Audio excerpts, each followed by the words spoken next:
बिस्मिल्लाहिर्रहमानिर्रहीम।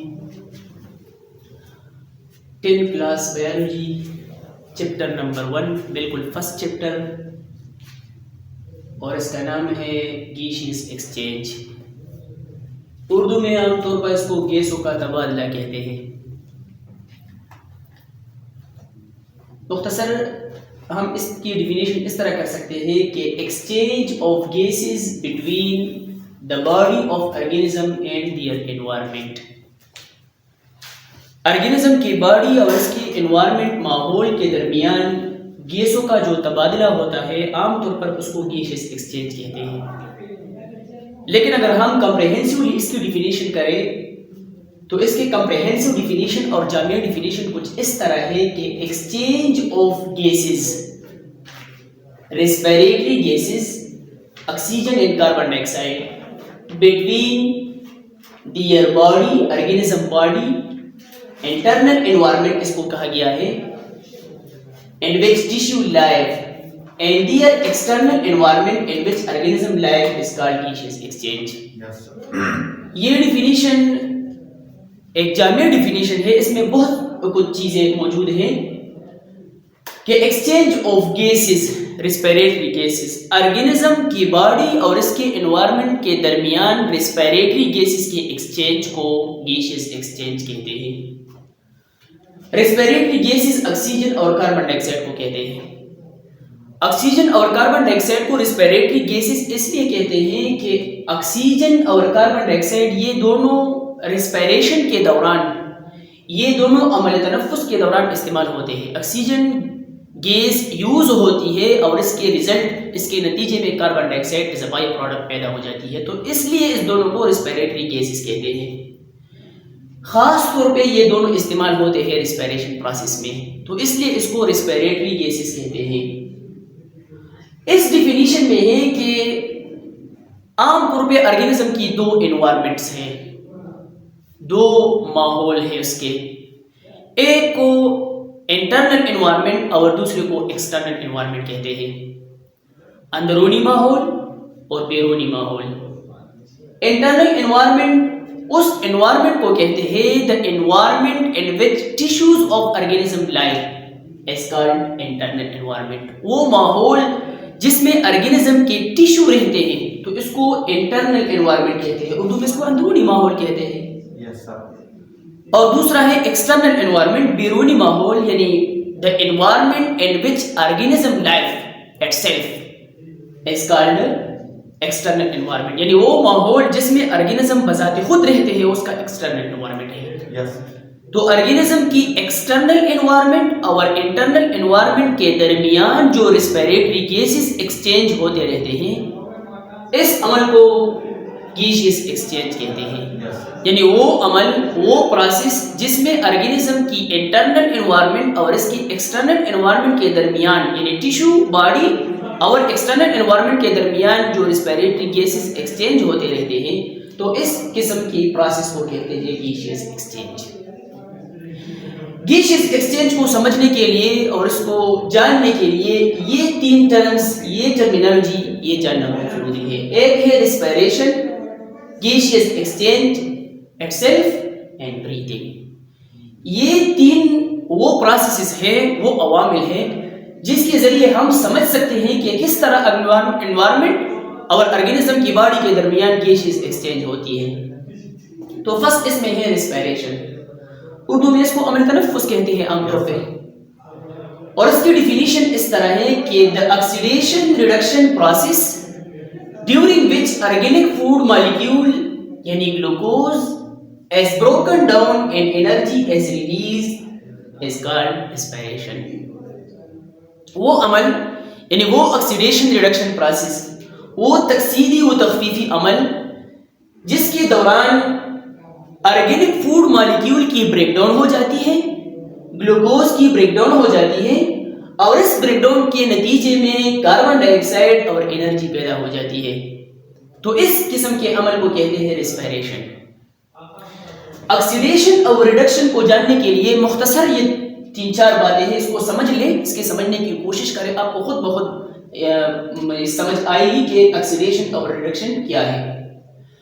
तो ऑक्सीडेशन एक सिंपल डिफिनीशन इस तरह है कि addition of oxygen to a substance during the chemical reaction. किसी भी केमिकल रिएक्शन के दौरान अगर किसी सब्सटेंसेस के साथ ऑक्सीजन ऐड हो जाती है तो इस अमल को कहते हैं ऑक्सीडेशन। या removal of hydrogen from a substance during a chemical reaction. किसी भी केमिकल रिएक्शन के दौरान अगर एक सब्सटेंस से हाइड्रोजन रिमूव हो जाए तो इस अमल को भी ऑक्सीडेशन कहते हैं। दोनों एक दूसरे की उलट है। Addition of oxygen to a substance during a chemical reaction is called oxidation. Removal of hydrogen from a substance during a chemical reaction is also called oxidation. Third number है losing of electron from a substance during a chemical reaction. Losing of electron from a substance during a chemical reaction, अगर इस chemical reaction के दौरान किसी भी substance से किसी भी atom से अगर electron lose हो जाए तो इस अमल को भी oxidation कहते हैं। और increase in oxidation number in apparent charge of a substance during the chemical reaction is also called oxidation. अगर एक chemical reaction के दौरान atoms या molecules की oxidation number यानी इसके apparent charge में increase हो जाए, इजाफा हो जाए तो इस अमल को भी oxidation कहते हैं। तो oxidation क्या हो? Addition of oxygen to a substance during a chemical reaction, removal of hydrogen from a substance, losing of electron from a substance, and increase in oxidation number of an atom or a substance during a chemical reaction is called oxidation. ये increase in oxidation number ये losing of electron के साथ होती है। अगर किसी substance से किसी atom से या molecule से electron release हो जाए किसी chemical reaction के दौरान तो इसमें इसका oxidation number increase हो जाता है और इसको oxidation कहते हैं। इन बातों के उलट को रिडक्शन कहते हैं। किस तरह? Reduction. Addition of hydrogen to a substance during a chemical reaction is called reduction. And gaining of electron by a substance during a chemical reaction, removal of oxygen from a substance during a chemical reaction, and decrease in oxidation number of a substance during a chemical reaction is called reduction. अगर एक chemical reaction में एक substance के साथ hydrogen add हो जाए तो इस अमल को रिडक्शन कहते हैं।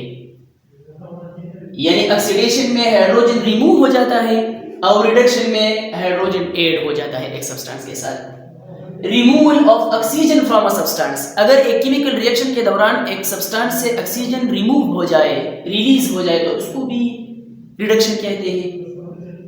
अगर एक केमिकल रिएक्शन के दौरान एक एटम इलेक्ट्रॉन गेन करे तो इस अमल को भी रिडक्शन कहते हैं। और एक केमिकल रिएक्शन के दौरान एक एटम या एक मॉलिक्यूल की ऑक्सीडेशन नंबर में डिक्रीजिंग हो जाए तो फिर भी इसको रिडक्शन कहते हैं। तो इस अमल के दौरान ये रिस्पिरेशन के दौरान ऑक्सीडेशन और रिडक्शन होती है तो इसलिए इसको कहा गया है कि ये ऑक्सीडेशन रिडक्शन प्रोसेस है।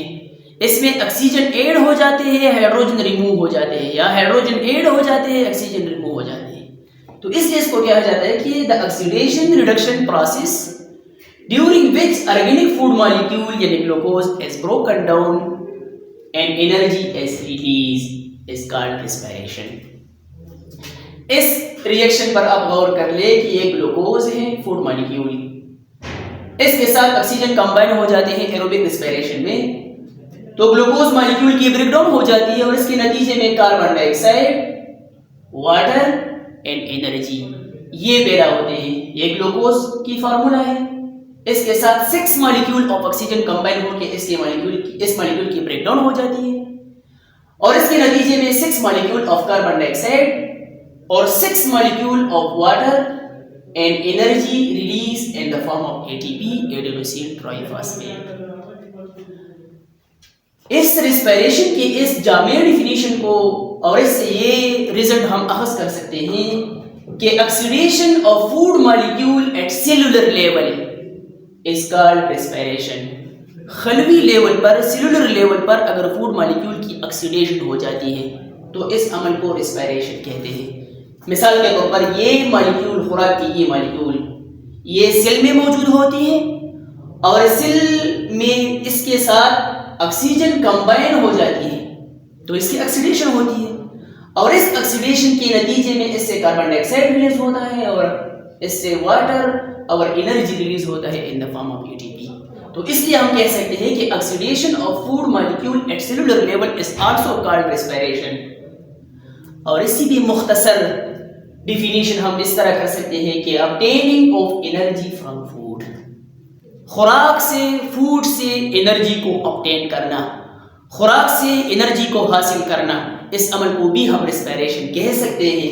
क्योंकि आप इस रिएक्शन पर गौर कर लें कि ये खुराक है, ये फूड की मॉलिक्यूल है और फूड के मॉलिक्यूल के साथ ये ऑक्सीजन कंबाइन हो जाती है और इससे एनर्जी रिलीज होती है। तो ये एनर्जी ऑब्टेनिंग होती है खुराक के मॉलिक्यूल से, इज आल्सो कॉल्ड रेस्पिरेशन।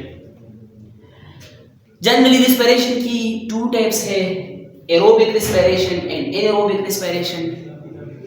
हम मुख्तसर ये कह सकते हैं कि एरोबिक रेस्पिरेशन वो रेस्पिरेशन है which occur in the presence of free oxygen, जो फ्री ऑक्सीजन की मौजूदगी में होती है, जिसके लिए फ्री ऑक्सीजन का मौजूद होना जरूरी है, तो इसको एरोबिक रेस्पिरेशन कहते हैं।